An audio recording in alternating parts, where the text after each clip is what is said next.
Ready start.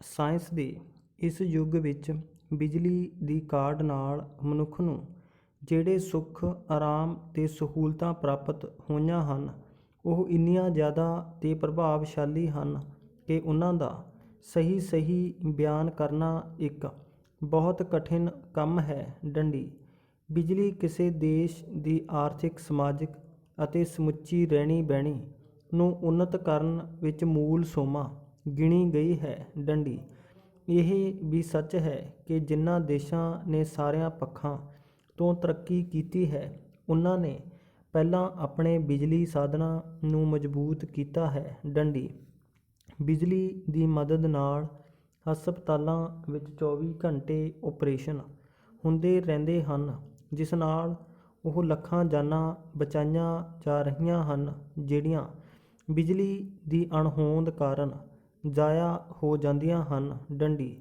ਬਿਜਲੀ ਨਾਲ ਚੱਲਣ ਵਾਲੀਆਂ ਗੱਡੀਆਂ ਹੁਣ ਇੱਕ ਆਮ ਗੱਲ ਹੈ ਅਤੇ ਉਨ੍ਹਾਂ ਦੀ ਸਪੀਡ ਕੋਲੇ ਨਾਲ ਚੱਲਣ ਵਾਲੀਆਂ ਗੱਡੀਆਂ ਤੋਂ ਕਿਤੇ ਵੱਧ ਹੈ। ਡੰਡੀ ਇੱਕ ਤਾਂ ਉਨ੍ਹਾਂ ਨਾਲ ਧੂੰਆਂ ਨਹੀਂ ਪੈਦਾ ਹੁੰਦਾ, ਦੂਜਾ ਉਹ ਕੋਲੇ ਤੇ ਡੀਜ਼ਲ ਨਾਲ ਚੱਲਣ ਵਾਲੀਆਂ ਗੱਡੀਆਂ ਨਾਲੋਂ ਕਾਫੀ ਸਸਤੀਆਂ ਪੈਂਦੀਆਂ ਹਨ। ਡੰਡੀ ਸੰਖੇਪ ਵਿੱਚ ਇਹ ਕਿਹਾ ਜਾ ਸਕਦਾ ਹੈ ਕਿ ਬਿਜਲੀ ਨੇ ਸਾਡੇ ਘਰਾਂ ਨੂੰ ਰੁਸ਼ਨਾ ਦਿੱਤਾ ਹੈ, ਸਾਡੇ ਦਿਲਾਂ ਨੂੰ ਵੀ ਗਿਆਨ ਨਾਲ ਜਗਮਗਾ ਦਿੱਤਾ ਹੈ। ਡੰਡੀ ਨਵੀਆਂ ਕਾਢਾਂ ਨਾਲ ਸਥਾਨ ਦੀ ਦੂਰੀ ਨੂੰ ਘਟਾ ਦਿੱਤਾ ਹੈ ਅਤੇ ਜੀਵਨ ਵਿੱਚ ਹਰ ਪ੍ਰਕਾਰ ਦੇ ਸੁੱਖ, ਆਰਾਮ ਨੂੰ ਥਾਂ ਦੇ ਦਿੱਤੀ ਹੈ। ਡੰਡੀ ਘਰਾਂ ਵਿੱਚ ਪੱਖੇ, ਰੈਫਰੀਜਰੇਟਰ, ਬਿਜਲੀ ਦੀਆਂ ਹੀਟਰ, ਕੱਪੜੇ ਧੋਣ ਵਾਲੀਆਂ ਮਸ਼ੀਨਾਂ, ਪਾਣੀ ਖਿੱਚਣ ਵਾਲੀਆਂ ਮੋਟਰਾਂ ਨੇ ਸਾਡੇ ਸਮਾਜਿਕ ਜੀਵਨ ਵਿੱਚ ਇੱਕ ਪਲਟਾਅ ਲਿਆ ਦਿੱਤਾ ਹੈ। ਡੰਡੀ ਨਿਚੋੜ ਰੂਪ ਵਿੱਚ ਬਿਜਲੀ ਕਿਉਂਕਿ ਅਜੋਕੇ ਜਨ-ਜੀਵਨ ਵਿੱਚ ਸ਼ਾਹ-ਰਗ ਦਾ ਕੰਮ ਕਰਦੀ ਹੈ ਤੇ ਇਹ ਸੱਚ ਹੈ ਕਿ ਜੀਵਨ ਦੇ ਪ੍ਰਵਾਹ ਨੂੰ ਸੁਖਾਵੇਂ ਰੂਪ ਵਿੱਚ ਚੱਲਦਾ ਰੱਖਣ ਲਈ ਇਸ 'ਤੇ ਨਿਰਭਰਤਾ ਬਹੁਤ ਜ਼ਿਆਦਾ ਹੱਦ ਤੱਕ ਵੱਧ ਗਈ ਹੈ। ਡੰਡੀ ਇਸ ਲਈ ਬਿਜਲੀ ਦੀ ਉਪਜ ਤੋਂ ਲੈ ਕੇ ਇਸ ਦੀ ਖਪਤ ਤੱਕ ਦੇ ਸਫ਼ਰ ਵਿੱਚ ਆਮ ਮਨੁੱਖ ਦੀ ਦਿਲਚਸਪੀ ਦਾ ਹੋਣਾ ਇੱਕ ਬੇਲੋੜੀ ਗੱਲ ਨਹੀਂ ਰਹਿ ਗਈ। ਡੰਡੀ ਹਾਲਤ ਇੱਥੇ ਤੱਕ ਪਹੁੰਚ ਗਈ ਹੈ ਕਿ ਬਿਨਾਂ ਇਲਾਜ ਬਾਰੇ ਸੋਚਣ ਦੇ ਵੀ ਮਨੁੱਖ 2-3 ਘੰਟੇ ਸਖਤ ਸਰੀਰਕ ਪੀੜਾ ਵਿੱਚ ਰਹਿ ਸਕਦਾ ਹੈ।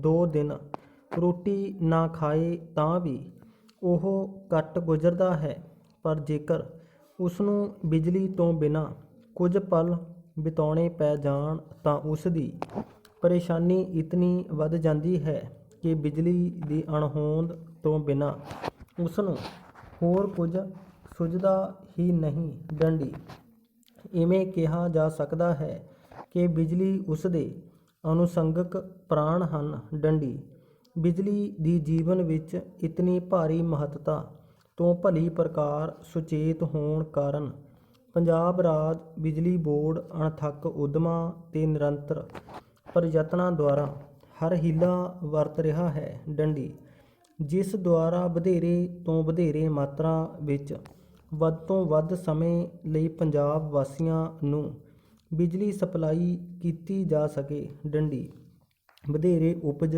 ਲਈ ਵੱਡੇ ਪ੍ਰਾਜੈਕਟਾਂ ਲਈ ਹਰ ਉਪਰਾਲੇ ਵਰਤੋਂ ਵਿੱਚ ਲਿਆਂਦੇ ਜਾ ਰਹੇ ਹਨ ਤਾਂ ਜੋ ਜਿਵੇਂ ਵੀ ਮਿਲੇ, ਜਿੱਥੋਂ ਵੀ ਮਿਲੇ, ਜਿਤਨੀ ਵੀ ਮਿਲੇ, ਉਸ ਬਿਜਲੀ ਨੂੰ ਰਾਜ ਦੇ ਬਿਜਲੀ ਗ੍ਰਿਡ ਵਿੱਚ ਪਾਇਆ ਜਾ ਸਕੇ। ਡੰਡੀ ਵਧੇਰੀ ਮੰਗ ਤੇ ਬਹੁਪੱਖੀ ਉਪਯੋਗਤਾ ਕਾਰਨ ਬਿਜਲੀ ਕਿਉਂਕਿ ਇੱਕ ਦੁਰਲੱਭ ਚੀਜ਼ ਬਣ ਗਈ ਹੈ, ਇਸ ਲਈ ਇਸ ਦੀ ਵਰਤੋਂ ਵਿੱਚ ਵੀ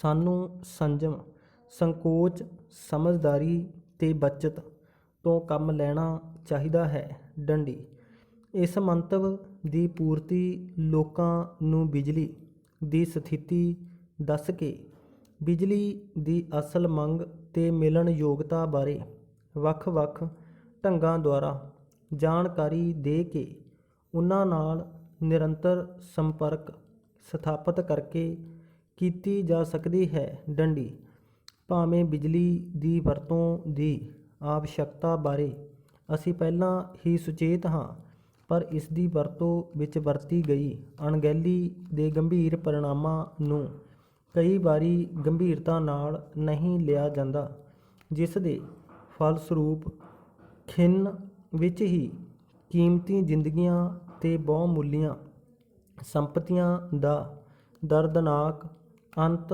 ਹੋ ਸਕਦਾ ਹੈ, ਜਿਨ੍ਹਾਂ ਦਾ ਖੱਪਾ ਕਦੇ ਵੀ ਨਹੀਂ ਪੂਰਿਆ ਜਾ ਸਕਦਾ। ਡੰਡੀ